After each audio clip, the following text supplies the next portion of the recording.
What's up, secular minorities? This week, I welcome Charles Easley to the Barbershop, and he's here to talk about his series of books, Misadventures of an Urban Nerd. And as a black nerd, I quickly connected to this character in his book. I'm telling you, if you grew up in the 80s and 90s, you will quickly return to a Saturday morning. Doesn't matter which, you will just quickly return to that feeling of a Saturday morning.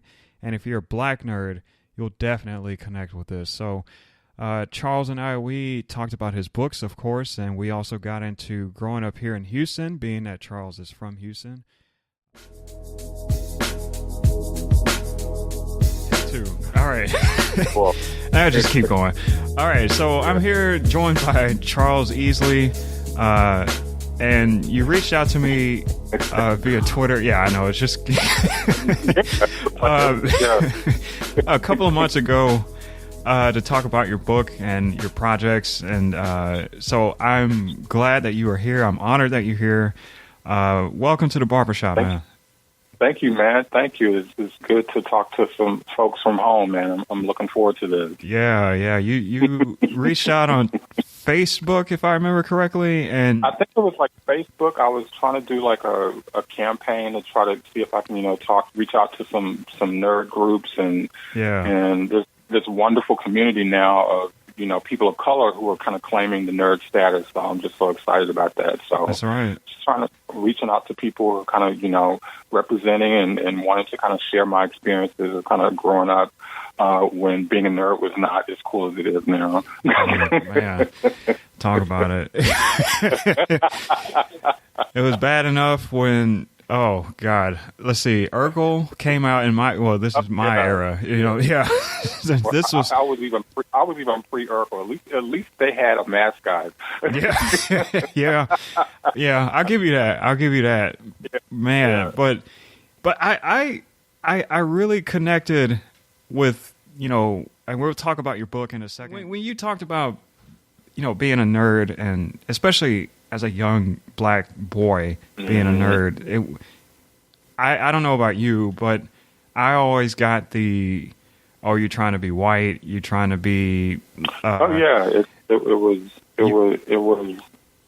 was all of these things in terms of that. And I think that's the wonderful thing about the book and the character BB is that he does not allow society, his family, or friends to dictate who he's going to be as a black boy. That I remember growing up, that the fact that I was interested in these things, and all of your kind of signifiers of challenge, your blackness, your masculinity, your southernness, it's just all of that. Because I was not. I was a not rock'em sock'em, go out, play football, basketball type of guy. I love to play kickball and that kind of stuff, dodgeball. But I was definitely more into the comic books, reading. Saturday mornings, you cannot tear me away from the television. I watched it until Soul Train. I mean, that was until my mom would tell me to go do something. But that was my time. Reading. My mom was really good about every, weekend, she'd take us and give me an hour or two in the library, and I'd gather up my books. And I was reading, stuff back then, J.R. Tolkien and The Hobbit, which was kind of our Harry Potter, if you will. Yeah. I was into all that stuff. Piers Anthony, Spell for Chameleon, you name it. It was that was kind of my world. So I grew up with all those kind of brandishings of you're not black enough, you're trying to be white, or you're talking a certain way. But I would not let that still dictate who I was. So there was always this kind of hard-headedness about being very clear about, no, this is who I'm going to be. But with that certainty, sometimes putting myself at odds with my family and people in my neighborhood and just society in general. The thing that annoyed me is that being a nerd or smart was synonymous with white. Black wasn't possible, or black people weren't possible of being smart. It's almost putting yourself down by insulting you. Well, you're putting yourself down. You know what I mean? Yeah, it's part of, I'm a career educator, so my background is a master's in communication studies with a background in film and video production. So I've taught this for years, especially as it relates to media and things I write about. Not just an author, but, I first started writing as a blogger and then as a columnist. So with here locally, QCD Metro, and then Creative Loafing, and now I'm a contributor for Huffington Post. So I write about these kind of, complexities of how race, class, gender, sexuality, and these things kind of intersect, and especially how these kind of images are represented in the media, especially as it relates to Black people. And unfortunately, because of the kind of institutionalized and historic racism, the kind of beautiful and efficient thing about that type of racism is that if it's done and it's done well, it has been done well in this country. At some point, the oppressed take on that propaganda, they take on that narrative, and so that's where you get this kind of idea, especially for some youth and even for some older people, that talking proper or wanting to be into certain things, or speaking correct English, or doing these things, or even acting a certain way, somehow is synonymous with white. But what that said is that you implicitly are saying that the opposite of that is something bad, which means that's synonymous with being Black, and so you are ingesting that narrative and perpetrating it, and that's scary. Yeah, when I was growing up, it was not just about what I was doing; it was about involving other people. There's one part in the book where he's become Thor, and he doesn't have anything, so he just grabs a regular hammer, a pot that becomes his helmet, and that you can't tell him he's not Thor. And I remember doing stuff to my sisters, like we were being Inhumans, and so I made my sister be Medusa, and so I got a couple of old pairs of my mom's pantyhose and put that on my sister's head, and that was her Medusa tendrils. And you get in trouble if your parents come like, "What the hell have you done with my pantyhose?" And you done with my stuff. And but it was all part of the creative process. He had to use what he had. It was like Malcolm X by any means necessary to get the nerve stuff. That's a good analogy. I like that. That's funny. I like I said, the imagination, it really did capture me, because I really did feel like I was at a Saturday morning, when I was reading it. It's so much fun. I just bought the second book. Well, I'm not sure if it's the second book. I bought a second book. Cool. A couple of days ago, so I'm going to get to that. Good. But I will, like I said, support this. I will put it on the website. I'll try to, figure out how to link it to your, thing where people can buy it and all that. But it was really a good read. But Thank you, man. Thank you. Oh yeah, my pleasure. But you mentioned BB. How did BB come about? How did the character? I know he's loosely based on you. How did the character come about and your idea for the book? Because the book, when I was reading it, I felt like I was at Saturday morning back in the 90s. I really did. All I needed was a bowl of cereal and while reading this book, it really did take me there. So, how did you come about this? Well, it's been a kind of journey. I've spent, mentioned earlier, I've spent 20 years as an educator, and I went through a kind of,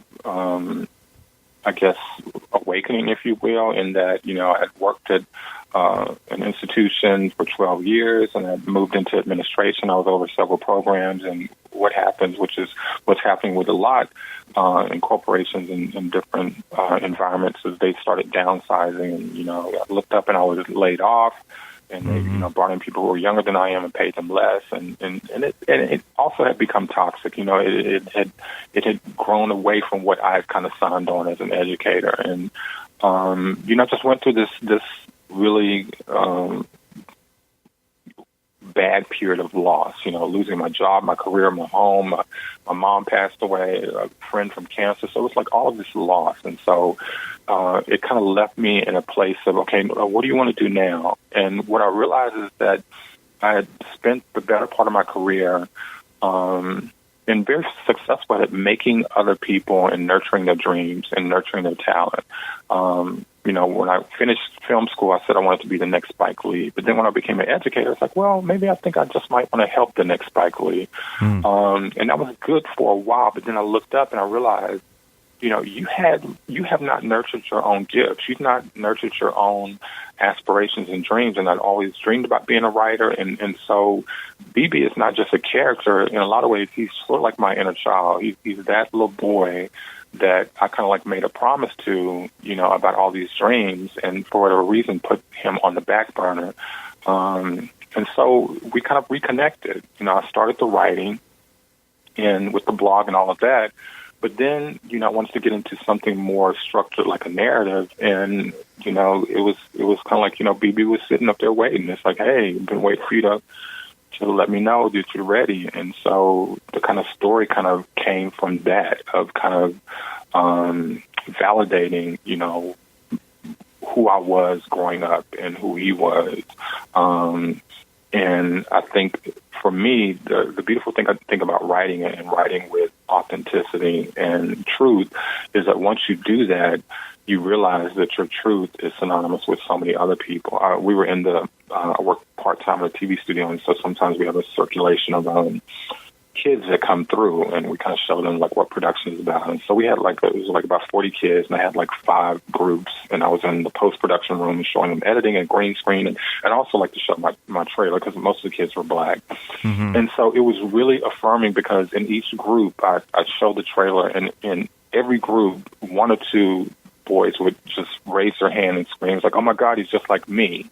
And that's when it hit me. It's like, that was like, this is why I'm doing it. That, it's so important for, and a lot of what we see in terms of what's going on in the media and society with the violence is that in our society, because a lot of stuff we've been talking about, black kids don't have the luxury of being children. They go from being cute to being predators and being, something to be feared. And so there's not this kind of like, just timeline of them just being kids. And so for to do something so these little black boys not only see themselves, but it validates to let them know that it is cool to be a nerd. It is good to just, be okay with just reading comic books and being into science and being into, Star Trek and all the kind of cool stuff that they're into. And so it was just really affirming to, be 50 plus years old and then having these, bonding with these younger, nerd brothers, over this kind of experience and this kind of character and this kind of, universe that I created, that they saw themselves in that. And for me, that means that I'm on the right path. I need to keep going. Yeah. I'll second that. Well said, by the way. I like that. That's a good point that you made, that, black boys and girls don't have a chance to be kids. And I think being a nerd allows you to get lost in your imagination. And oh, totally, man. Yeah. Yeah. But, when you're constantly watching your back for, right, a bully or the police, which is one and the same nowadays. You don't, like you say, you don't have I never thought of it that way. Yeah. And so it's, I think that's what's been, affirming about not just doing the book, but then, I was approached by a friend of mine here, and she's a producer, Veronica, and she called me one day, and I was at the library working, and she's like, what are you doing with this book? Because I started putting excerpts on Facebook and just like get to see what people are thinking. And she said, my kids are like cracking up off of this. And she said, my son is just like this. She's like, what do you want to do with this? Well, I'm just trying to finish the book. And she said, we need to do this as a visual. And so, I got the book, got it out, but then we got together and made some collaboration and notes. And so then I adapted the book for a television pilot script. And so last summer we spent like a month, 2 months, shooting the pilot, and she got all the actors, and her son was in it. He became BB, and so it turned into this kind of now media entity. So it's just really been interesting to see this kind of go from like a really just a 30-day challenge of just kind of like putting together this idea, and then one book becomes 3, and then the pilot, and hopefully we're hoping to have that picked up, fingers crossed, with Netflix or somebody, or Aspire, or somebody who wants to try to put some alternative stories out there for folks. So yeah, that's exciting. I'm rooting for you. I really am. Thank you, man. Thank you. I wanted to talk about your writing style. I've always loved. I don't know what you call it. I guess it's just using a lot of technical jargon. But I love the way BB. I got it written right here. There's a situation where BB is trying to kill a roach, and so he says to his sister to cast a fog spell, which is because she has a can of bug spray in her hand. He's like, cast a fog spell. That's mundane for him. Yeah. I thought that that kind of vocabulary, for this little kid, being so into character. I had literally read that like 3 or 4 times. It was just so funny that this kid is. I thought I was playing an RPG. It was like that. And I got another situation here where he was in the same book. He was going to wash clothes, and the woman said, you can have this washer after I'm done. And she said, he's so into character. He says the lady obviously has some kind of X-ray vision to see me. I'm like, no, but he's so into he's committed. Yeah. You cannot tell him he's not a superhero. When he gets into these characters, he is committed to that character. And so that's the funny part about it, because in his mind, he's living this existence. And you kind of have this point of view from everybody else. He's this weird kid walking around with this, this fake hat and cat ears and these fake claws that he's made, and just all these things that he's done that's so homemade. But in his mind, he's such a supernatural superhero badass. We have killed an hour. That was cool. Amazing. Cool. It was great to finally hook up and talk and rap about nerdy shit. Thank you for giving me the opportunity and to talk about just growing up being a nerd, and my Misadventures of the Urban Nerd series, and well, I intend to have you back on. Definitely. Okay, great. Listen, where can people find you? I just put in my notes that you have your podcast. We have a podcast. Yeah, we have a podcast, so you can check us out at www.ppc.podbean.com. You can also check out on Facebook Misadventures of the Urban Nerd if you want to check out the series. You can check me out on YouTube if you want to check out the trailer for Misadventures of the Urban Nerd under Charles Easley. I'm on Instagram under Charles Easley as well. And my site, if you want to send me or just check out my work, charleseasley.weebly, weebly.com. Or if you just want to send me an email to check in, easelyc411@gmail.com. So yeah, any one of those to kind of to check us out, support. Let me know.